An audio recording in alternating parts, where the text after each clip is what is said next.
Muy buenos días, bienvenidos a este webinar del cual Riskmatics Financial Institute es anfitrión. Nos da mucho gusto haber organizado este webinar en colaboración con FitSci. FitSci es una compañía líder en detección y prevención de fraude y de delitos financieros. El día de hoy, FitSci ha convocado aquí un experto panel de expertos sobre el tema de seguridad, prevención de fraude en el mundo post-COVID. Todos sabemos que la actual situación, la situación sanitaria que hemos vivido en el último año, ha acelerado la adopción digital. Hay cifras que indican 100%, 200%, 300% el incremento en el uso de medios digitales, de plataformas, de sitios de comercio electrónico, etc. Pero de la misma manera, los riesgos se han incrementado. Y para discutir las medidas en que los mercados están utilizando el Machine Learning para prevenir estos riesgos, estamos aquí hoy reunidos bajo la invitación de FitSci. Es para mí un gusto y un honor presentar a los miembros de esta mesa panel. En primer lugar, Alejandro Patiño, director de riesgo tecnológico para Banco de Vivienda de Colombia. Tiene más de 35 años de experiencia en temas relacionados a tecnología, auditoría de sistemas de información, seguridad de la información y riesgo transaccional. Asimismo, tenemos el gusto de contar con nosotros a Gastón Huerta. Gastón tiene 25 años de experiencia en el ramo de tarjetas de crédito y créditos al consumo, pasando por planeación estratégica, administración de proyectos y tecnología. Se ha desempeñado dentro del área de riesgos en la prevención de fraudes en tarjetas, así como otros canales y métodos de pago. Primero en BBVA Bancomer, luego en HSBC y ahora en Citibanamex. Finalmente tenemos con nosotros a Luis Arturo Cortina, quien es actualmente Head of Anti-Fraud Governance en BBVA México. Cuenta asimismo con más de 10 años de experiencia en las áreas de tecnología e inteligencia de negocios en esta institución. En conjunto tenemos una mesa panel con cerca de 60-70 años acumulados de experiencia en prevención de fraudes. Y para guiar esta discusión, tenemos el gusto y el honor de tener con nosotros a Nuno Pires, Senior Vice President LATAM de FitSci. Nuno, bienvenido.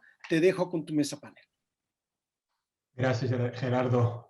Buenos días a todos. Empezar por agradecer a Gastón, Luis y Alejandro por su disponibilidad en compartir todo el conocimiento increíble que tienen y agradecer también a las personas que están conectadas. Seguro que se quedarán encantadas con el contenido que vamos a tener hoy.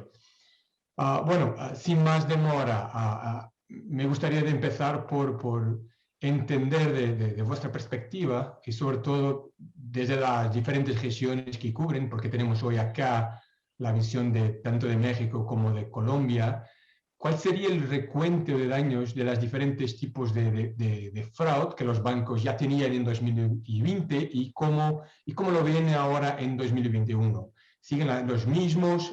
¿Se han cambiado? Luis, ¿quieres empezar? Sí, gracias, Nuno, perdón, me agarró la tos.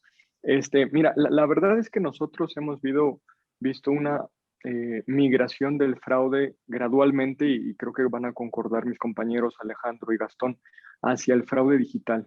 En la medida que cada una de nuestras instituciones han ido liberando nuevos canales de transacción para los clientes, canales digitales, el fraude ha ido gradualmente migrándose hacia allá y aprendiendo cómo defraudar a nuestros clientes. Y en cierta medida, ¿qué controles de seguridad tenemos cada una de las instituciones financieras?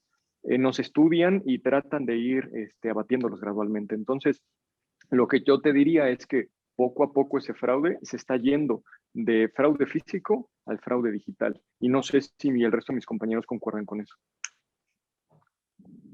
Gastón, ¿tu visión? Sí, gracias, Nuno. Sí, totalmente coincido con lo que Luis comenta. Traemos una cantidad de tipos de fraude históricamente que van evolucionando durante los últimos años y más en particular el último año 2020, lo que llevamos de 2021. Hemos venido observando esa migración, ¿no? Aunque los otros tipos de fraude no terminan, no se terminan de mitigar en su totalidad, sí se observa esa tendencia de migración hacia el fraude digital. Y Y a lo que preguntaba sobre el recuento de los daños, yo agregaría aquí nada más que, en esas sumas y restas del 2020, lo que llevamos del 2021, podría decir que el balance es positivo. Hemos mantenido una tendencia en el banco, y lo veo mismo igual en el mercado, una tendencia positiva de reducción de fraude. No es una tendencia de reducción muy fuerte o muy importante, pero sí hay una tendencia positiva. Y esto ha sido porque hemos invertido y hemos trabajado mucho en mejorar nuestras capacidades de detección temprana de los incidentes de fraude, también en desarrollar mejores y más capacidades para contenerlo y para responder. Entonces, pues en conclusión diría, el recuento de los daños seguimos viendo migración, va hacia lo digital, pero también creo que en el mercado y en el banco hemos desarrollado más capacidades para ir detectando más temprano y contenerlo. Alejandro, ¿y tú en Davivienda, la misma visión que tus compañeros?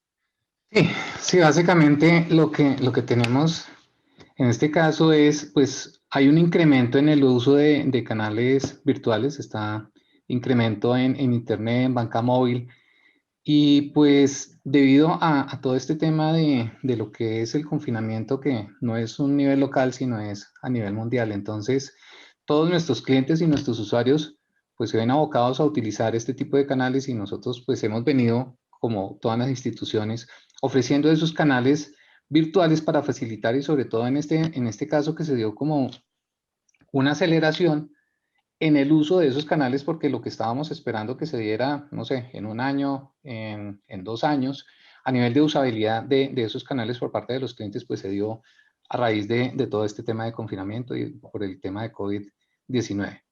El incremento en fraudes que tenemos acá en Colombia es más o menos de un 10-11% en todo lo que está asociado a canales virtuales. Pero la relación de fraude contra el uso de los canales, pues parece que es una buena relación, y coincido en la preparación que hemos tenido las instituciones financieras para poder afrontar y abordar estos temas de ciberdelincuencia. Muy alineado con lo que comentan los tres, la migración para canales digitales o virtuales. Alejandro, ¿qué padrones o nuevas formas de ataque han mirado vosotros en Davivienda en los últimos 15 meses más enfocados con la pandemia? Bueno, algo que ha pasado acá, y no sé si sea de todos los países, pero hay un tema que veíamos que se dio en inicios en los 90s, que es todo el tema de phishing. En este caso, la ingeniería social ha sido uno de los principales factores de denuncias por fraudes acá en Colombia. Entonces, la delincuencia pues ha visto que le cuesta un poco más llegar a hacer como la vulneración de los canales de pronto de las instituciones, y se van directamente hacia los clientes. Entonces todos los temas de phishing, vishing, smishing son un tema que en este momento tiene alto grado de impacto en los clientes acá en Colombia. Gastón, ¿vosotros también impactados con este tipo de ataques o otras cosas diferentes? Mira, muy similar, muy similar también a lo que ve Alejandro en Colombia, aunque yo agregaría que aquí en México y nosotros en el banco hemos visto algo que definitivamente no es nuevo, pero sigue siendo el de mayor incidencia, el mayor número de casos, el monto más importante, que es el fraude que le llamamos de tarjeta no presente, ¿no? Y básicamente comercio electrónico, y que es derivado de el compromiso de información en diferentes lugares donde la información pasa, se almacena, pero no se guarda con los controles debidos, es sustraída y después viene el uso fraudulento de esta información. En la medida que vamos migrando comercios y emisores hacia controles como 3D Secure 2.0, los wallets, en esa medida va tendiendo a reducir, y es parte de esa importante reducción que va teniendo el mercado mexicano y el banco, en reducir ese fraude. Sigue siendo muy importante, pero con esas medidas se va mitigando. Entonces, sigue siendo uno de los principales. Uno segundo que sí es relativamente nuevo es la apertura de cuentas que son fondeadas para después hacer transacciones y después reclamarlas. ¿Sí? Y esto no son casos individuales, casos aislados.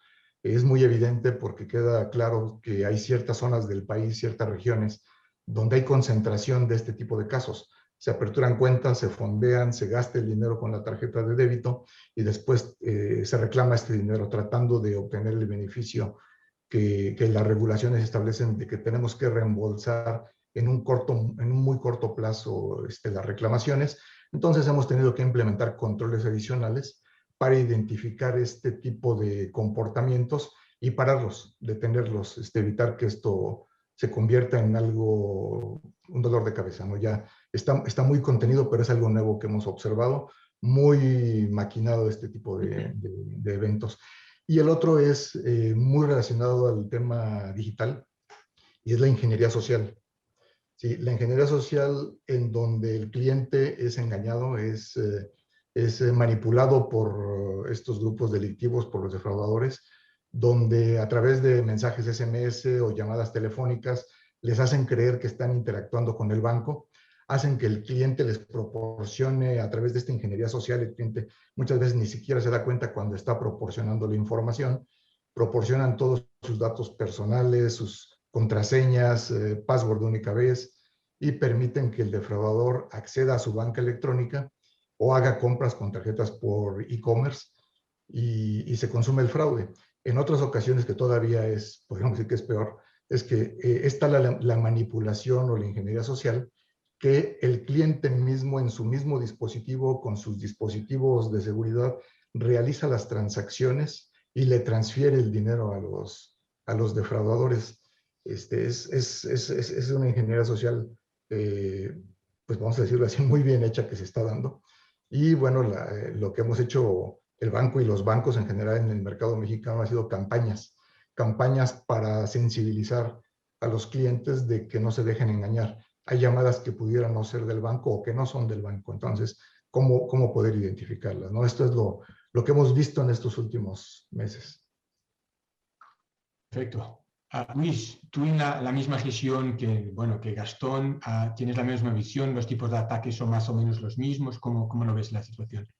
Sí, para no ser redundante, yo concuerdo con mis compañeros, tanto lo que mencionó Alejandro como lo que cita Gastón, pero yo incluso agregaría algo que vimos a raíz de la pandemia. A inicio de la pandemia nosotros vimos una migración del fraude de personas físicas a personas morales, utilizando este método que ya bien comentaba Gastón y también Alejandro, que es la ingeniería social. Anteriormente nosotros en BVA México teníamos una concentración de ingeniería social en personas físicas. Sin embargo, en la pandemia se dio esta migración hacia personas morales. Utilizaban de pretexto la pandemia para ofrecerles servicios en las oficinas, particularmente de nuestros clientes.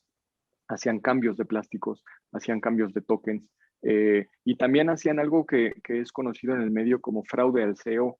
Hacían llamadas a las empresas haciendo una simulación y sacaban el dinero vía transferencia electrónica hacia otras instituciones financieras.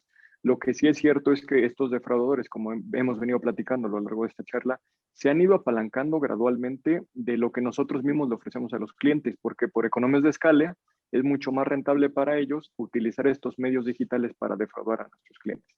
Sin embargo, lo iremos platicando sobre esta plática conforme avance el tiempo, pero ya te iremos platicando, no todo es negro en el mundo financiero. Nosotros como instituciones hemos ido identificando estos patrones y a la vez estamos contraatacando al fraude y todas sus líneas de negocio, si lo podemos llamar así.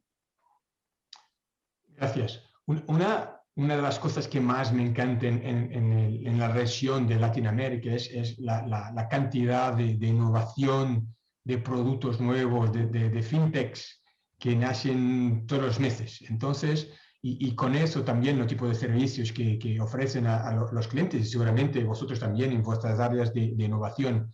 ¿Cómo estos nuevos servicios generan también nuevos padrones de transacciones?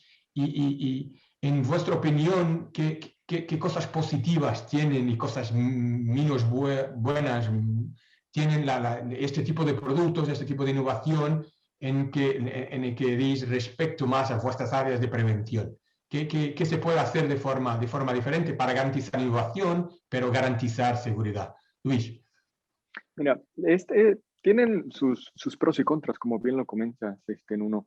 Las ventajas son de cara al cliente de que les hemos facilitado todo tipo de transacciones. Anteriormente teníamos que hacer que nuestros clientes recorrieran cierta distancia hasta llegar a una de nuestras oficinas para hacer transacciones financieras. Las instituciones bancarias pensamos acercarle los servicios hasta su móvil. Y ahora los clientes en la comodidad de su hogar pueden hacer transferencias electrónicas, revisar sus saldos, imprimir sus estados de cuenta, más otra cantidad de operaciones. Esas son todas las ventajas. Les hemos facilitado la operación, hemos ayudado y contribuido a la economía porque eso hace que todas las transacciones sean muchísimo más ágiles, incluso las compras en e-commerce, como bien mencionaba anteriormente Gastón, impulsan a los comercios. ¿Dónde está la desventaja? La desventaja yo la veo ese punto de inflexión justo en la pandemia, porque muchos de nuestros clientes que sí, aunque tenían estos canales digitales disponibles, no estaban tan familiarizados e iban a oficina, de repente dejan de ir a oficina por medidas de seguridad. Y empiezan a transaccionar en los canales digitales. Y nosotros nos tuvimos que movilizar muy rápido a leer esas huellas digitales que los clientes iban dejando para tratar de rastrear si quien estaba haciendo una operación en una banca en línea era Luis Cortina o no, porque nunca la había utilizado. Entonces, la desventaja es que de repente muchos clientes migraron hacia estos canales digitales. Nosotros tuvimos que acelerar nuestro conocimiento de estos clientes. Afortunadamente, como digo, los clientes al momento de utilizar esas transacciones digitales nos van dejando ciertas huellas o ciertas migajas que nosotros vamos recabando, vamos poniéndolos en un data lake y entonces podemos explotarlo para ir armando un patrón de conducta y ver si uno es quien está transaccionando o no, a qué hora transacciona, cómo lo hace, qué montos, en qué comercios, qué tipo de transferencias hace, a qué instituciones financieras usualmente manda dinero a Citibanamex o mandamos dinero a Davivienda o no. Así que la desventaja fue que tuvimos que montarnos muy rápido para entender este tipo de patronos. Y también la desventaja es que los defraudadores, insisto, utilizan este tipo de canales porque les da una economía de escala para llegar a más clientes y tratar de defraudarlos. Visión muy interesante de lo que es el comportamiento de los clientes para poder garantizar la seguridad. Alejandro, ¿cómo lo ves tú? Sí, básicamente en temas de pros, pues está toda la parte de estos nuevos servicios digitales que permiten a los clientes, pues toda la autogestión, es muy bueno. Evita desplazamientos a oficinas, es muy bueno también. Y pues la idea es tener el acceso también a ese tema de lo que mencionábamos, un crédito digital, productos digitales que antes de pronto no los habíamos lanzado y en este momento se hacen una necesidad para cubrir esa necesidad de los clientes, perdón la redundancia. Y en cuanto a esas contras, pues sí, definitivamente, como estamos migrando a estos canales digitales, pues los principales retos que nos trae a nivel de seguridad es una reacción muy rápida, de hacer un fortalecimiento en todas las capacidades de detección y de análisis de comportamiento de clientes y definición de esos perfiles, que es lo que nos puede dar un cierto grado, un mayor nivel de certeza para poder identificar a un cliente real de un delincuente, que es el delincuente que, como lo mencionaba Gastón, fue al que le dieron todas las claves, tiene todos los accesos y pues él es el que hace las transacciones en nombre de un cliente real. Entonces, esta es como la parte que le vería. Gastón, seguramente también en Citi, en Banamex, tiene esta preocupación de cómo hacer una armonía entre innovación y seguridad. ¿Cómo lo tienes manejado? Mira, sí, completamente. Y coincido tanto con lo que decía Luis y con lo que decía Alejandro. Definitivamente la tecnología, toda la migración hacia los servicios digitales nos ha permitido darle esos pros al cliente, que son el acceso a mucho más servicios en un solo lugar, sin tener que desplazarse, sin tener que esperar a que se le atienda sin tener que gastar gasolina, tiempo, nada. Es mucho más servicios en un solo lugar, inclusive autoservicio. El autoservicio que una vez que los clientes aprenden a utilizar estas herramientas, digo, ya no las dejan. Una vez que prueban el mundo digital, se dan cuenta de todos estos beneficios y también pues saben que se dan cuenta que es mucho más rápido, mucho más cómodo y ahorran mucho tiempo, ¿no? Entonces, los beneficios por mucho son mucho más que los contras que pudiera tener esta migración y crecimiento de los servicios digitales.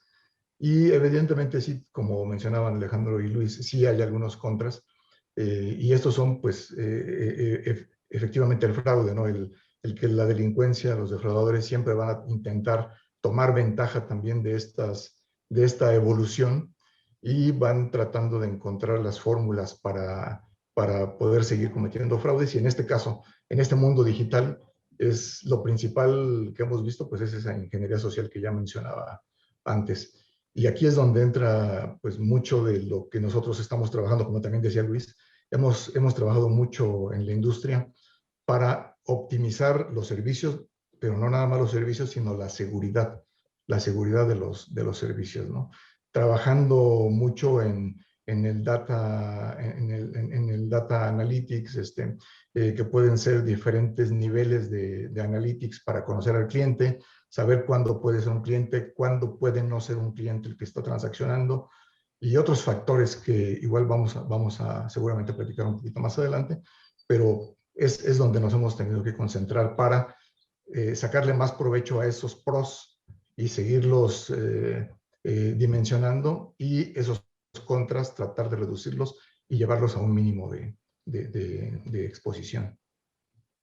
Gracias, Gastón. Seguramente que las personas que están conectadas tienen la pregunta de, bueno, ¿qué se puede hacer contra esos contras? ¿Qué mecanismos, qué tecnología usan vosotros para abatir los contras y garantizar solamente el valor que se puede añadir con este tipo de servicios digitales? Gastón, ¿qué hacen vosotros? Bueno, claro, que pueda compartir con las personas para garantizar la seguridad.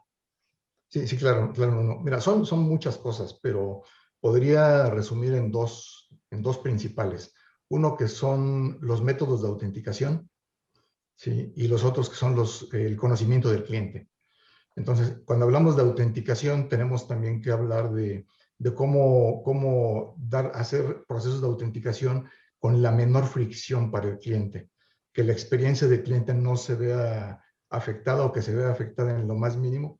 Entonces, cuando hablamos de una autenticación, tiene que ser robusta, pero con la menor fricción posible. Y aquí hablamos de elementos como la autenticación del dispositivo. Entonces, esto es transparente para el cliente. El autenticar, al confirmar o comprobar la línea telefónica desde donde nos puede estar llamando. O sea, el dispositivo para una banca digital o para una misma llamada telefónica. También puede ser la voz.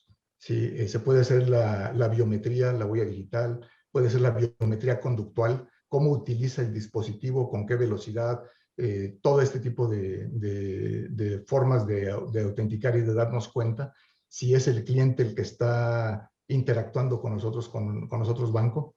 Y por otro lado también el comportamiento transaccional, a qué horas utiliza sus servicios, qué tipo de transacciones realiza, qué montos, a dónde los manda, qué paga, qué transfiere. Todo eso que suele ser el comportamiento o el perfil del cliente, pero también a través de esta analítica, conocer cuándo puede no ser el cliente. ¿Sí? Entonces, y esa puede ser desde análisis o analytics básicos o tácticos, que es también para identificar patrones de fraude que ya tenemos conocidos, que ya sabemos cómo operan, cómo son, cuándo se hacen, identificarlos y detenerlos. Pero a veces puede haber casos donde tenemos que buscar más que el patrón de fraude, es el comportamiento del cliente. ¿Es o no el cliente? ¿O puede o no ser el cliente? Para también impactarle lo menos posible en su experiencia en el uso de los servicios digitales. Entonces, todo esto, la autenticación, la analítica, la una junto con la otra, tienen que complementarse para poder seguir avanzando y darle el mejor servicio a los clientes y mitigar adecuadamente los riesgos. Buenísimo. Luis, ¿qué estrategias, qué mecanismos puede compartir con nuestra audiencia para cómo mejorar esta armonía entre servicios y seguridad? Sí, mira, básicamente está muy alineado con lo que comenta Gastón. Los bancos hemos tenido que tomar una decisión y ustedes lo recordarán conforme ha ido pasando el tiempo. Los bancos, las instituciones, primero le pedíamos al cliente algo que él tenía para saber si era nulo o no, y eso se llamaban identificaciones. En la medida que se fueron haciendo identificaciones falsas, el banco pasó a pedirle al cliente algo que él tenía, o que sabía, perdón. Y ahí es cuando empezamos a pedir contraseñas. Pero esas contraseñas eran transferibles. Los defraudadores fácilmente engañaban a Nuno entregaba las contraseñas y entonces ahora era el defraudador quien tenía esa llave. Y nosotros en BBVA hemos tomado la decisión de empezar a utilizar otro tipo de llaves, y es saber quién es la persona, y para eso utilizamos, como comentaba Gastón, el face recognition. También hacemos el voice recognition, vemos la lectura de las huellas dactilares en nuestras oficinas, y nos hemos ido trayendo esa tecnología como nuestra primera línea de defensa. En la medida, nosotros estamos confiados que en la medida que nuestras autenticaciones sean lo suficientemente robustas, vamos a desalentar a los defraudadores para venir a atacar a nuestros clientes. Pero a su vez tenemos que aspirar a que estas medidas de autenticación sean lo suficientemente customer centric, para no friccionar la relación con nuestros clientes. Nosotros en nuestros medios digitales para personas físicas hemos utilizado el face recognition, hemos levantado el rostro, las huellas faciales de todos nuestros clientes, las tenemos resguardadas en algunas bóvedas de seguridad, y entonces cuando uno de nuestros clientes quiere hacer uso de su canal, vamos y hacemos esa validación contra su rostro. De esa manera nos aseguramos que la persona que está intentando instalar la aplicación de BBVA México es nuestro cliente y no es un defraudador. Con eso hemos ido logrando desincentivar a los defraudadores. También es cierto que los defraudadores buscan otras medidas para atacar a nuestros clientes, y ahí podemos complementarla con algunas otras tecnologías como la tecnología conductual, ver si el cliente es el que está utilizando el dispositivo. También utilizamos ahora todos los datos que vienen detrás, como explicaba Gastón, para entender si la persona que está transaccionando se está saliendo de sus patrones de transacción, si está comprando en un comercio que nunca lo hacía, si este comercio es seguro o no es seguro, si los montos se están disparando, si los horarios no van en relación con el patrón transaccional habitual que tiene Nuno Pires. Así que hemos ido haciendo un compendio de alternativas y de opciones para ir blindando a nuestros clientes, como decía, solamente para resumir, desde medidas de autenticación bastante robustas, pero con poca fricción hacia los clientes, algunas tecnologías adicionales como este análisis conductual, pero también una gran análisis de datos para que nosotros podamos ir conociendo cada vez mejor a los clientes. En BBVA estamos convencidos de que no solamente se necesita conocer al cliente para venderle cosas, que ahí es donde muchas instituciones han invertido, sino también tenemos que conocer con la misma profundidad al cliente para protegerlo. Muy interesante esta visión customer-centric que mucho se escucha en el marketing, pero cada vez más se escucha ahora también en temas de riesgo, y no solamente con la visión del padrón financiero, pero también del padrón comportamental, porque se queda muchísimo más difícil al fraudador a conseguir a hacer lo mismo en las dos componentes. Alejandro, ¿y tú qué puedes compartir de vuestras estrategias en estos mundos más digitales?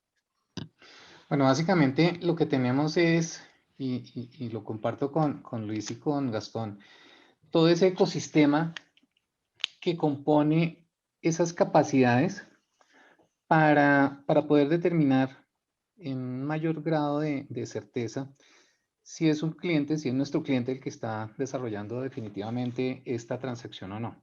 Entonces, en este caso, la información que es generada, lo que mencionaba hace un momento Luis, que estamos recogiendo y recopilando por todos los canales, por todos los sitios donde vaya pasando un cliente bueno, para poder establecer esos patrones y esos perfiles asociados a ese cliente y determinar que cualquier transacción que se salga de ahí, pues es una transacción riesgosa. y poder generar algún tipo de, en ese caso, de reto hacia el cliente para que nos demuestre que realmente es él o no. Pero entonces, en este caso, está todo el tema de información, está ese concentrador de información a un alto nivel que es el que se encarga de hacer todo el análisis de esa información y determinar un nivel de riesgo de esa transacción, teniendo en cuenta que la información nos llega de todos los SDKs que montamos tanto a nivel de lo que son las apps en todos los sitios web, donde se recoge la parte asociada a la sanidad de los dispositivos también, porque entonces el tema de esta sanidad de dispositivos es algo muy importante. El cliente normalmente no ve esto, él simplemente navega con sus dispositivos en diferentes sitios, él no sabe que está posiblemente infectado y es parte de nuestra responsabilidad tener como esa detección y ese aviso hacia ese cliente, ¿sí? Pensando en él.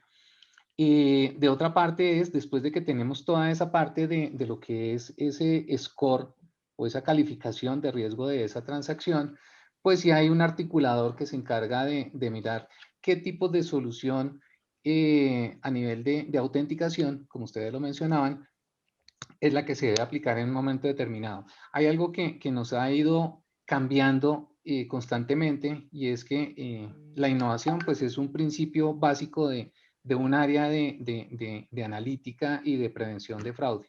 Y en este caso, algo que veíamos era, nosotros decíamos huella digital de los equipos. Entonces fue cuando ustedes, creo que recuerdan todo el tema de Genesis, que es donde hay una venta de esas huellas digitales de clientes. Entonces, así como vamos nosotros por un lado innovando y creciendo en fortalecer nuestras soluciones, la ciberdelincuencia también lo está haciendo. Y entonces, y de igual forma teníamos, hace muchos años, iniciamos con un tema de autenticación por OTP basado en SMS. Eso se convirtió después en un tema que ya no está catalogado como un two-factor authentication, porque ya es muy inseguro, es posible capturarlos y todo. Entonces, esto nos viene obligando siempre a ir innovando y a incurrir en nuevas tecnologías para poder complementar todo este ecosistema.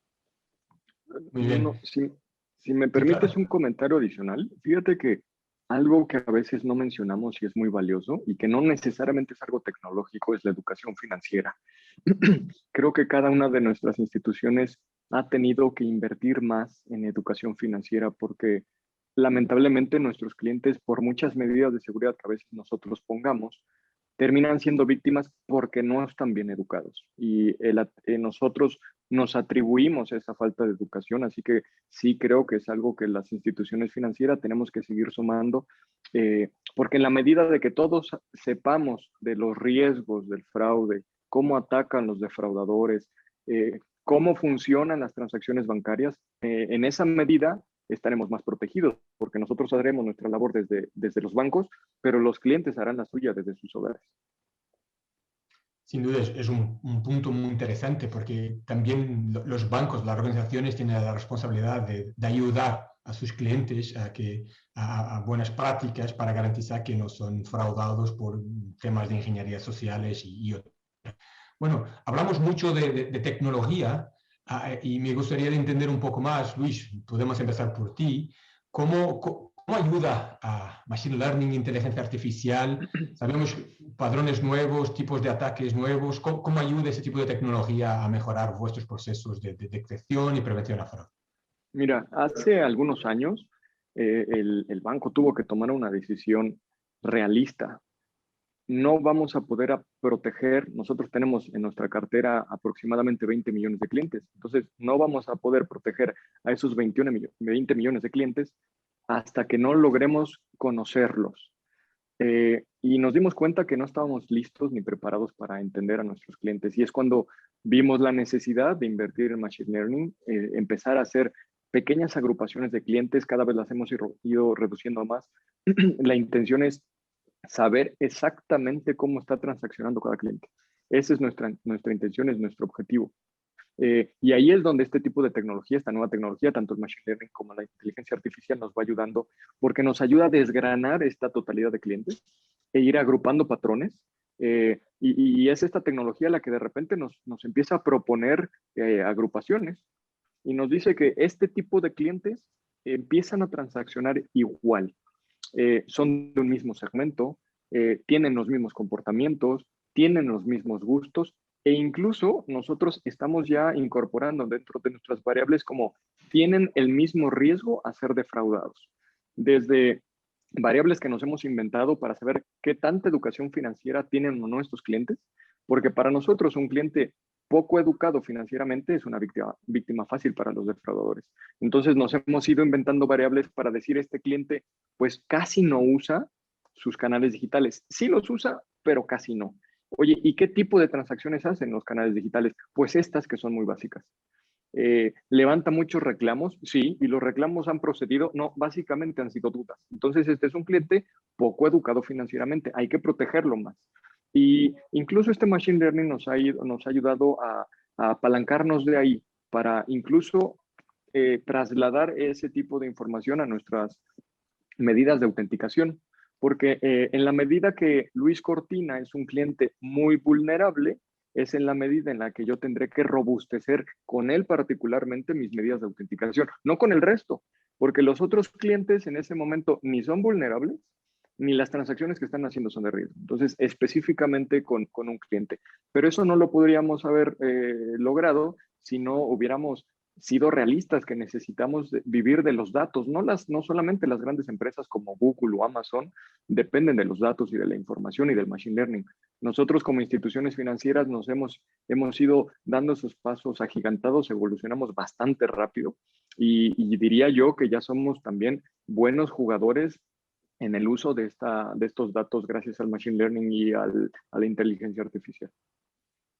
Perfecto. Bueno, una mensaje que siempre escuché con el tema de inteligencia artificial es que el modelo, el resultado está muy alineado con la calidad y cantidad de datos que tenemos disponibles, ¿no? Entonces, claro, muy alineado con lo que comentas tú sobre hacer casi una gestión cliente a cliente con su perfil de transaccional. Gastón, ¿cómo lo ves? ¿Cómo te ayuda este tipo de tecnologías en vuestra operación día a día? Sí, gracias, Nuno. Definitivamente, coincido también con lo que mencionaba Luis, es sumamente importante. Y yo les puedo compartir un poquito de cómo lo estamos utilizando y qué beneficio estamos encontrando. Y nosotros tradicionalmente en el área de fraudes del banco teníamos un equipo de analytics, que era nuestro equipo de analytics. Y ese era el analytics que hacíamos. Y era pues el analytics basado pues en las grandes cantidades de información, en pues una analítica que nos permitía conocer a los clientes, conocer a los el comportamiento del defraudador, estar identificando patrones de comportamiento de fraudes y estar permanentemente seteando y actualizando los criterios de autorizaciones vista riesgo de fraude para manejar ya sea las autorizaciones de tarjetas, crédito y débito, o para evaluar el riesgo de las transacciones de la banca electrónica. El siguiente paso a esto, o el siguiente nivel, pues es la analítica avanzada. Sí, la primera que acabo de mencionar, pues ahora le llamamos más bien como la analítica táctica, que es la que está trabajando en el momento, en el día a día, en línea, identificando, actuando, conteniendo. Es la primera barrera, es la primera línea de defensa donde está en línea, trabajando por el cliente o para el cliente y trabajando para detectar y detener los fraudes. Ahí está. La analítica avanzada nos permite complementar. Con la analítica avanzada a través del machine learning que estamos utilizando, nos permite tener un conocimiento mucho más integral, mucho más amplio. Podríamos decir con el tradicional ejemplo que damos siempre entre el árbol y el bosque, ¿no? La analítica táctica nos permite identificar los árboles, trabajar con árboles, con grupos de árboles, pero la analítica avanzada del machine learning con todo el bosque completo. Y a través de este conocimiento mucho más completo, mucho más integral, también, y tomando ventaja del machine learning, pues que es predictivo, permite no solamente ver y entender cómo ha habido un comportamiento previo, sino que nos ayuda a predecir lo que puede venir, cómo un cliente nuestro en base a lo que ha hecho, qué más cosas pudiera hacer o qué cosas pudiera ser diferentes, lo permite predecir y en función de eso permite entender y saber qué pudiera ser el cliente. ¿Sí? O pudiera también ser una evolución del fraude. Entonces, de esta manera es como hemos venido utilizando el Machine Learning. Tenemos ahora 2 equipos de Analytics que los 2 trabajan de manera separada en diferentes dos diferentes equipos que van trabajando, pero de manera junta. Llega un momento en donde ambos están alimentando las mismas herramientas, los mismos sistemas, complementando los criterios y mejorando el proceso de prevención y detección de fraudes para hacerlo más eficiente. Y más eficiente me refiero menos recursos invertidos, menos impacto a la experiencia del cliente, menos declinación de transacciones, menos retención de transacciones digitales y más efectividad, que es más detección de fraude, más oportuna la detección de fraude. Este es como lo hemos venido utilizando y nos ha venido ayudando la analítica avanzada del Machine Learning. Gracias, Gastón. Y tú, Alejandro, estos temas de inteligencia artificial son ya una realidad en el día a día de la vivienda. Pues básicamente nosotros seguimos complementando todas las fuentes de información.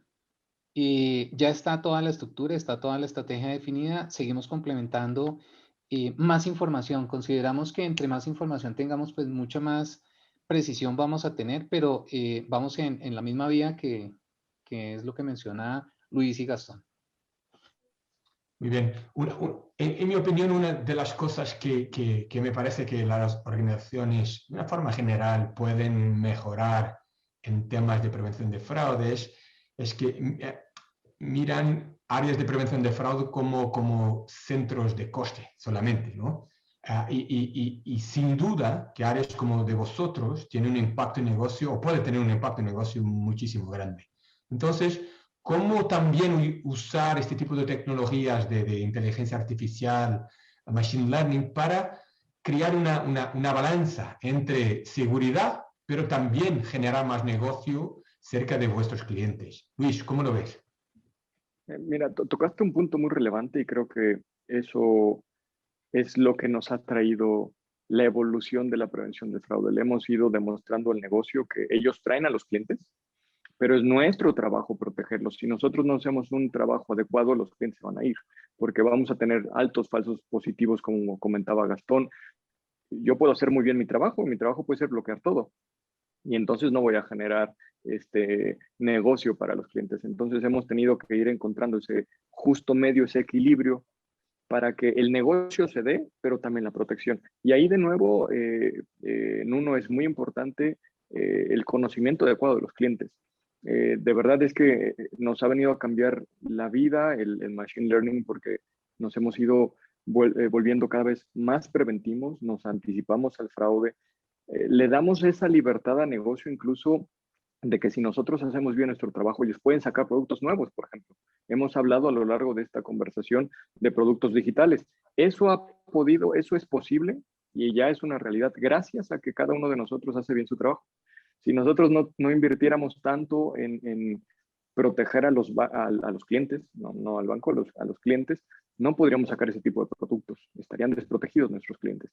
Y también incluso, aun cuando el producto sale, el cliente no podría transaccionar y utilizarlo si nosotros somos o muy restrictivos o habría mucho fraude si somos muy flexibles. Así que podría decir que nuestro trabajo es como quirúrgico para que el negocio se dé, para que haya un customer centric, una experiencia centrada en nuestros clientes y para que nosotros podamos hacer nuestro trabajo de prevenir el fraude y no seguir alimentando la industria del fraude, que cabe mencionar que mueve millones de dólares. Entonces, nosotros hemos logrado dar ese paso gracias a todos estos tipos de tecnologías, al entendimiento de tecnologías que utilizaban otros negocios. Yo citaba anteriormente en uno que se utilizaba esto de Machine Learning desde hace mucho tiempo en pro del negocio, porque para saber qué crédito colocarle a uno, se analizaba en uno y se veía si se le daba un crédito preaprobado o no, de qué monto, en qué momento. Bueno, pues eso hemos hecho ahora, ese tipo de tecnología la hemos hecho nuestra, nos hemos apropiado y creo que nos ha funcionado bastante bien. Sin duda, el gran reto es cómo hacerlo en mundo offline y garantizar hacerlo ahora en mundo online, ¿no? Porque vuestras áreas tienen que actuar en mundo online. Gastón, ¿cómo lograr esta balanza entre seguridad y más negocio?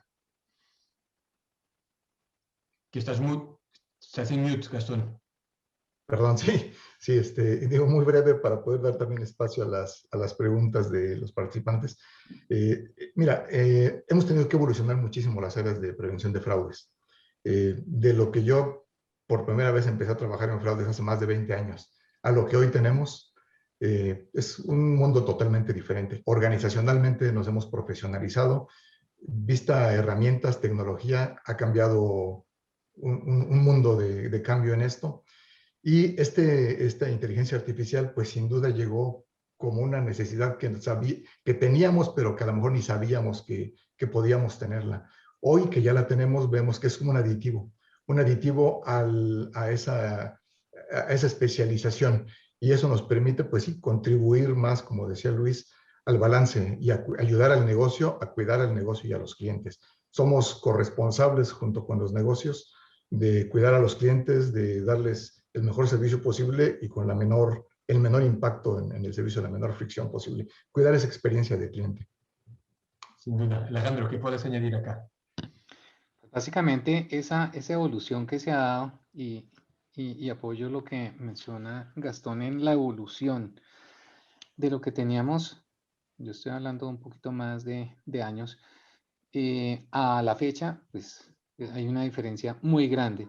Y en este caso, todo ese nivel de conciencia a nivel de negocio, de la necesidad que se tiene de salvaguardar el funcionamiento y la operatividad de esos negocios ha sido fundamental también. Entonces, esa alianza entre negocio, lo que es tecnología y la parte de riesgo, y todo lo asociado a prevención de fraude es un tema fundamental. Y pues apoyada en este tipo de tecnologías, el negocio ya ve y confía muchísimo más en todas las capacidades que se tienen desde el frente de prevención de fraude y que realmente le están ofreciendo tranquilidad a ellos para seguir ofreciendo productos y hacer más negocios. Perfecto, gracias. Gerardo, ¿podemos también aprovechar para mirar las consultas que tenemos de nuestro público? Sí, perfecto. Gracias, Nuno. Y pues sin lugar a dudas, Alejandro, Gastón, Luis, ha sido un intercambio de ideas, de perspectivas muy rico. Nuno, muchas gracias, Fitzai, por conducir la mesa. Y definitivamente tenemos mucho interés de nuestra audiencia. Hay muchas preguntas que por necesidad de tiempo vamos a seleccionar las más relevantes. Creo que podemos comenzar con una que realmente apunta a este juego de ajedrez entre las instituciones bancarias, los defraudadores y los consumidores en medio. Hemos estado hablando de todo lo que el sector está haciendo para incorporar inteligencia artificial y machine learning para prevenir fraudes, para ayudar a los consumidores afectados. Pero ¿qué nos pueden decir del uso del machine learning y la inteligencia artificial por parte de los defraudadores? Y de aquí se deriva, creo que una pregunta natural, ¿qué tan sofisticados son los defraudadores? ¿Existe el riesgo de que los sistemas tecnológicos, los departamentos tecnológicos de las instituciones bancarias se vean desbordados en expertise, en experiencia tecnológica por los defraudadores? A cualquiera que quiera tomar la pregunta.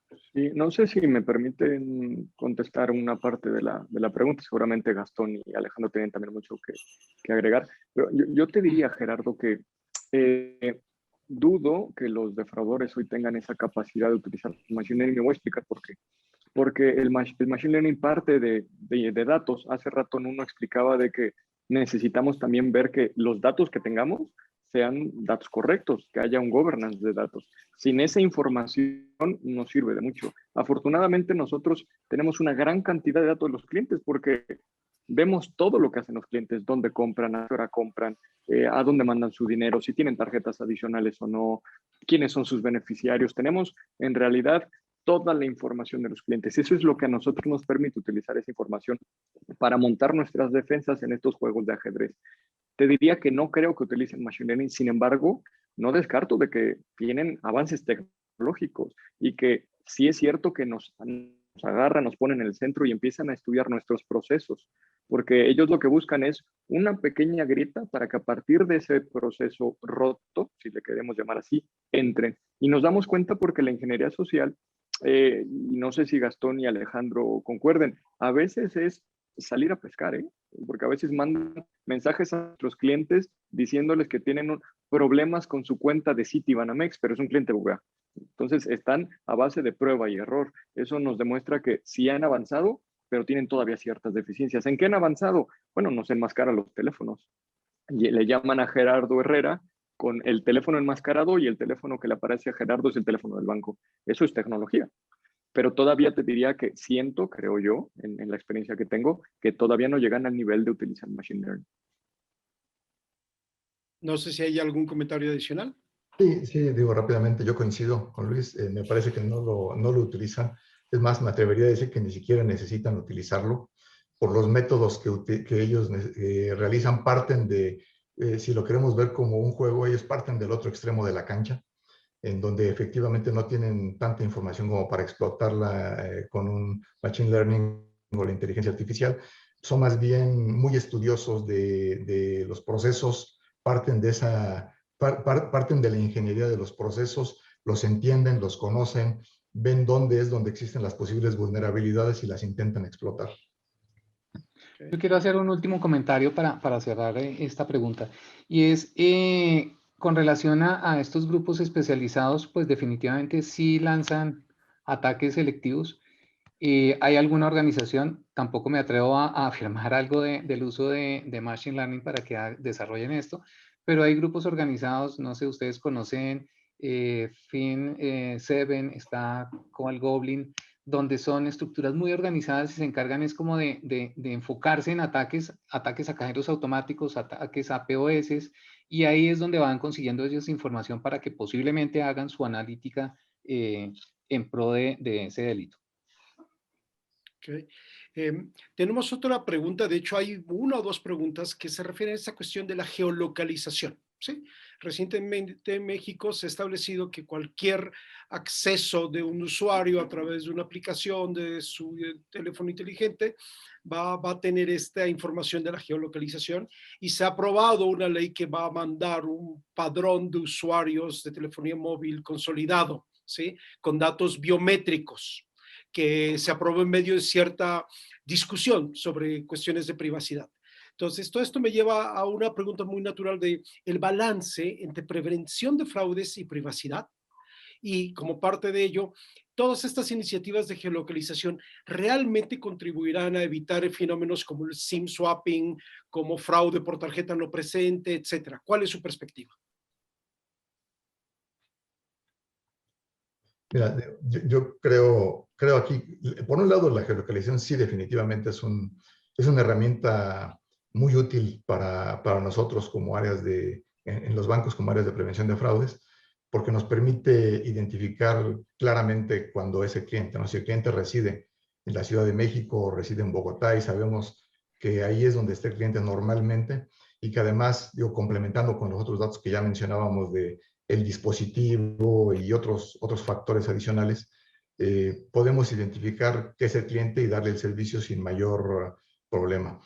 Cuando vemos que no es el dispositivo, pero que la geolocalización es totalmente diferente, además de la que el cliente tiene normalmente, nos permite dudar y tomar otras medidas para proteger al cliente de un posible fraude. Entonces, sin duda, vista áreas de prevención de fraudes, es muy importante, sí es muy útil. Evidentemente, el otro balance que mencionaba de la privacidad de la información, la confidencialidad, pues es un tema que se tiene que cuidar. Hay que tener total cuidado de la protección de esa información, los accesos, y pues evitar que esto pueda terminar en manos inadecuadas, ¿no? Okay. Varias de las preguntas van hacia los modelos. En algunas preguntas plantean qué se utilizan: redes neuronales, árboles de decisiones, regresiones logísticas, etcétera.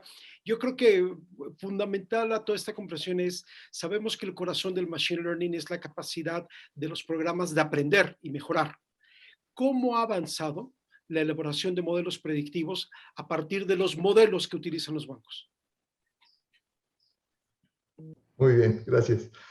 Mira, nosotros en el banco utilizamos de todo, un poquito de todo.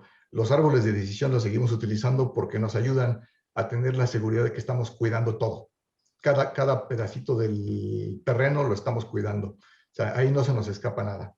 En los árboles de decisión están los criterios que nos permiten decidir cualquier transacción que cae en cualquier pedazo del terreno de juego. Hay un criterio que va a decidir qué hacer. Luego la analítica ya de comportamientos nos permite identificar comportamientos muy particulares de grupos de clientes, segmentos, clientes individuales, para cuidar y dejarlos que hagan lo que siempre hacen. Pero también nos permite identificar lo que hacen los defraudadores y cuidarlos y no dejarlos que lo hagan. Y la analítica avanzada nos permite ver de una manera mucho más integral el todo, y aquellos criterios que a través de árboles de decisión o de la analítica táctica de comportamientos de segmentos y de grupos no logramos ver, que la inteligencia artificial nos permita verla y predecir qué puede venir más adelante en comportamientos. Ese es como lo utilizamos. Sí, básicamente para complementar un poco lo que cita Gastón, porque hablaban de qué tanto en la pregunta, si mal no escuché, de qué tanto beneficio nos ha traído. La verdad es que a nosotros muchos en temas de canales digitales, pero también el tema de tarjetas. Creo que ahorita también a lo largo de la conversación citábamos mucho los canales digitales, pero las tarjetas es donde tenemos el mayor volumen de transacciones, tanto tarjeta de crédito como tarjeta de débito. Entonces es justo esta inteligencia la que nos ha ayudado a entender si un cliente compra o no, o qué tan susceptible es de comprar o no, por ejemplo, en Google Juegos, o qué tan susceptible es de comprar o no en algún momento del tiempo en Facebook, porque compara su comportamiento con el resto. Entonces, la verdad es que lo utilizamos bastante. Sí he de decir que en esta etapa, en esta evolución gradual, estábamos muy apalancados en árboles de decisión y hemos ido migrando poco a poco hacia la inteligencia artificial. Los brincos están en la inversión que hagamos en todo nuestro back, en la medida que nuestros sistemas estén preparados. Cada uno de nosotros como instituciones financieras tiene un core de prevención de fraudes, una herramienta, y en la medida que estas herramientas también permitan utilizar la inteligencia artificial, es en la medida en que nosotros lo vamos utilizando. En nuestra institución ya hemos ido invirtiendo para que podamos utilizarlo y no ser solamente dependientes de los árboles de decisión. Gerardo, si me permites un Sí, comentario, adelante. porque invertimos mucho en investigación, en este tipo de temas, y la realidad es que casi todos los tipos de algoritmos tienen su calidad. Entonces, más que decir tipo de algoritmo A o B, es un poco lo que comentaba Luis, es la capacidad de añadir los comportamientos, los perfiles que hacen la diferencia, porque es la calidad y la cantidad de los datos que van a impactar más do que algoritmo A o B, porque hoy la tecnología de Machine Learning es tan avanzada que casi todos tienen su calidad y van a poner resultados buenos. Entonces, el foco en el perfil del cliente, en el comportamiento, va a hacer la diferencia total en los resultados finales de la componente de inteligencia artificial. Y fíjese, agregando lo que dicen más que el algoritmo, son las variables que utilizas, ¿no? A mí me sorprende cuando me siento con mi equipo y metemos N cantidad de variables, y hay variables que nosotros creíamos que eran bastante relevantes para el modelo, pero el modelo las descarta. Voy a citar una, por ejemplo, que se nos ocurrió incorporar para este tema de fraude en canales digitales. Algo muy sencillo. ¿Qué edad tiene la persona defraudada y qué edad tiene la persona receptora de los recursos? Es muy fácil, porque empezamos a analizar el comportamiento de nuestros clientes y la pregunta fue, dime, ¿qué cliente de 60 años regularmente le manda X cantidad de dinero a una persona de 22 años? Que son los que abren las cuentas nuevas para hacer fraude. Lo citó Gastón anteriormente. Las cuentas mula le llamamos nosotros. Oye, la probabilidad de que eso pase es muy baja. Casi no hay clientes que de 60 o de 40 años manden a personas de otra generación completamente distintas, ¿no? Porque esa brecha generacional hace rara la transacción. Bueno, incorporemos esa variable al modelo. Y los modelos, una vez que incorporamos las variables, son los que nos terminan diciendo, esta sí es una variable válida para mi modelo y que me va a ayudar o a mucha detección o a disminuir el falso positivo. Entonces, nosotros la verdad es que no nos concentramos tanto en seleccionar solo un tipo de código o un tipo de modelo, sino nos concentramos más en hacer un cherry picking de las variables que queremos incorporar a nuestros modelos. Para ir cerrando esta discusión de los modelos, a poco más de un año del inicio de la pandemia, ¿podríamos hacer un corte de caja y hablar de modelos de Machine Learning que han mostrado ser más efectivos que otros en prevención de fraude? ¿Podríamos hacer ese corte? no sé si Gerardo, sin más que decir que nosotros pongamos en pedestales nuestros modelos, pero más bien te diría, en nuestro caso, el año pasado, a pesar de toda la preocupación que tenía el comité de dirección de BBVA México de el vendaval de fraude que se nos iba a venir, porque como decíamos, los clientes se migraron de la noche a la mañana a los canales digitales, la verdad es que nosotros internamente en nuestra institución en México pudimos reducir el fraude en un 42%. Gracias a todas estas herramientas que teníamos a nuestra disposición ya en el 2020. La verdad es que nos tocó un año donde la tecnología nos acompañó, machine learning, mejores medidas de autenticación, el tema de geolocalización es cierto que ahora la ley nos lo pide, pero nosotros podíamos ver una geolocalización aproximada con las IPs. Las IPs que tienen los dispositivos, nosotros ya las recogíamos.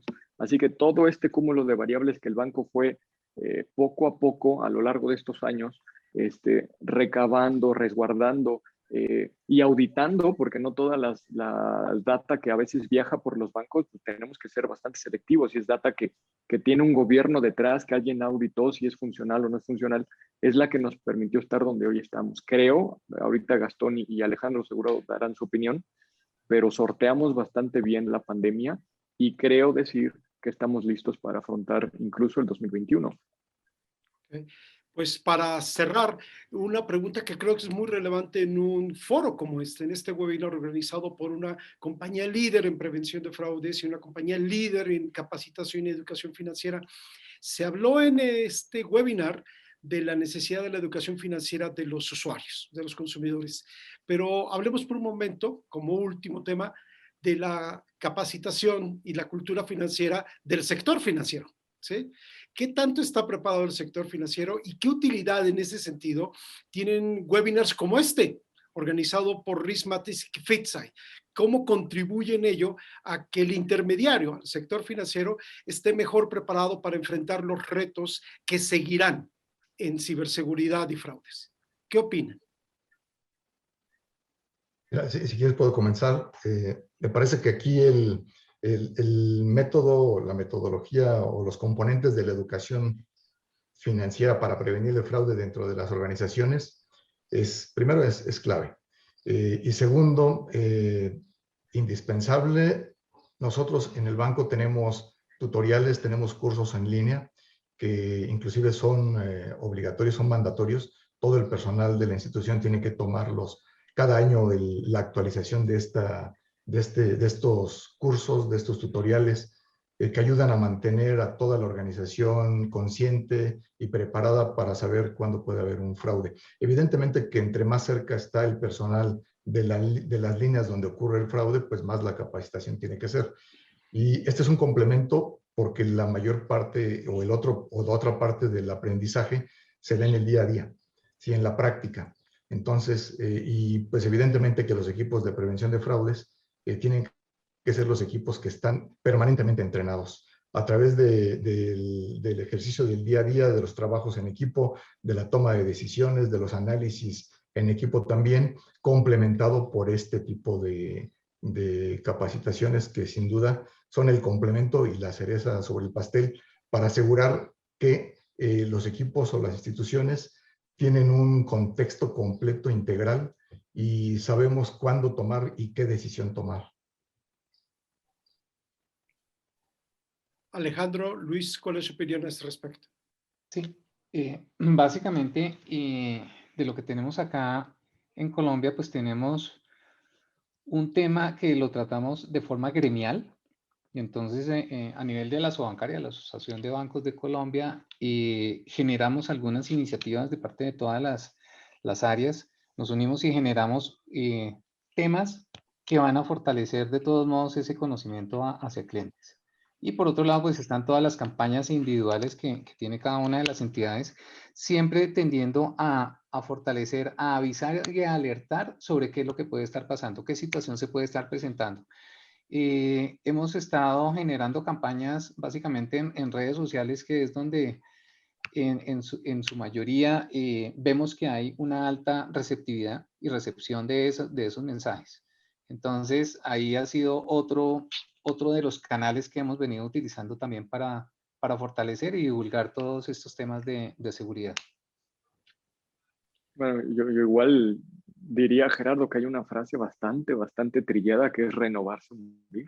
Y creo que a nosotros nos pasa, ¿eh? Y la podemos vivir. Si no nos renovamos en seguirnos capacitando o no nos renovamos en acercarnos a empresas especializadas, como en este caso FETSAI o algunas otras que hay en el mercado, para que nos traigan las mejores prácticas, que nos traigan nuevas medidas de protección, pues moriremos en el intento.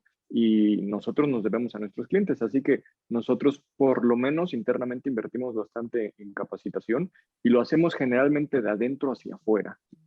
Desde el core de prevención de fraudes, que somos nosotros, hacia el resto de unidades del banco y de ahí hacia los clientes.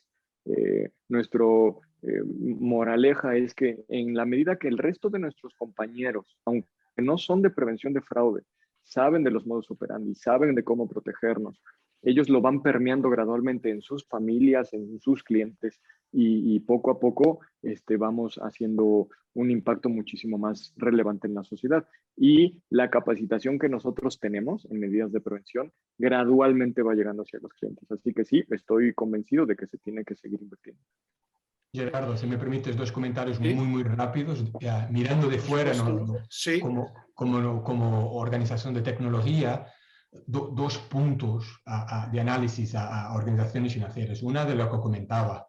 Acá veo tres personas muy con el poder correcto para cambiar las cosas. Ni siempre lo veo porque hablo con muchas personas que este tipo de áreas sean consideradas totalmente relevantes, no solamente como centro de coste, pero a alguien o como equipo que pueda ayudar a manejar y a crear más negocio. Punto uno, cambiar un poco esa mentalidad. Y dos, compartir datos entre organizaciones. Entonces, lo veo una cantidad de datos que cada una de estas organizaciones lo tienen, la capacidad, claro, no compartir lo que es el negocio, pero los padrones, las técnicas, cada vez más compartir entre la comunidad financiera es sin duda un reto que ayudaría muchísimo a hacer una prevención más adecuada a este tipo de tecnología porque las personas son expertos también, los fraudadores expertos también con tecnología avanzada. Entonces, dos puntos,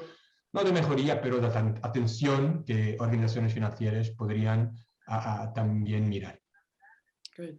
Bueno, pues nos quedamos con muchas ideas: prevención, educación, renovarse o morir, la necesidad de seguirse capacitando, de seguir actualizado, y por eso el día de hoy FITSAI y Rismatics les han traído a ustedes este webinar sobre la transformación digital y cómo el Machine Learning se está utilizando para mantener el ritmo de los cambios necesarios para evitar los patrones de fraude y de ciberseguridad en la era post-COVID 2019.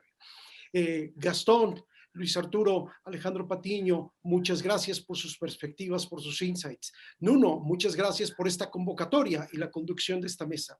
A todos ustedes les agradecemos y sin lugar a dudas estamos ciertos que el día de hoy hemos tenido aquí lo último de los mejores. Muchas gracias.